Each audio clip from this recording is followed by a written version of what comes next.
Yeah, they don't want anyone to know Epps's name, and that's why, frankly, the New York Times really, it was such a devastating, unforced error on the part of the New York Times to out of nowhere release this bizarre puff piece. All it did was invited, very reasonable but absolutely devastating counterattacks, basically from Revolver News, exposing what a sham it was and sort of reigniting the very pressing, very damning questions centering around this individual, Ray Epps. And you're absolutely right to point out the very particular, very peculiar legalistic denials being put forth through legal intermediaries representing Ray Epps. And, really emphasizing, saying, oh, Ray Epps had nothing to do with law enforcement, any law enforcement agency, and so forth.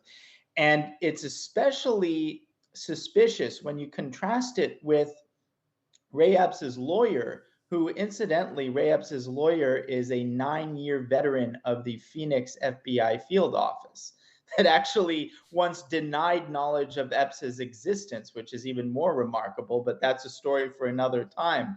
But Epps's lawyer, when asked by an Epoch Times reporter as to whether Epps, barring law enforcement, was an asset or a representative or was acting at the behest of some other government agency. Epps's lawyer had a very different kind of response. His response was, not to my knowledge.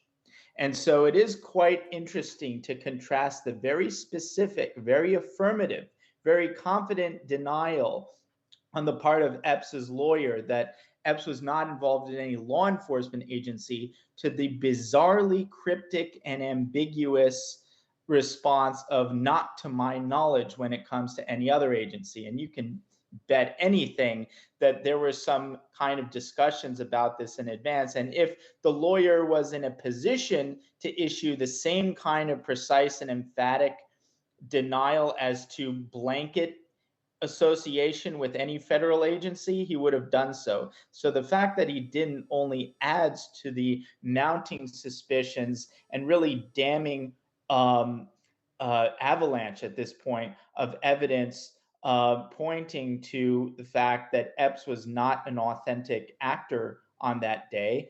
And it just stands to reason that the January 6th committee doesn't want to talk about him. They don't want to put any evidence out, and they certainly don't want our side, the Republicans, the American people, to be able to conduct an independent review of the information available on Ray Epps.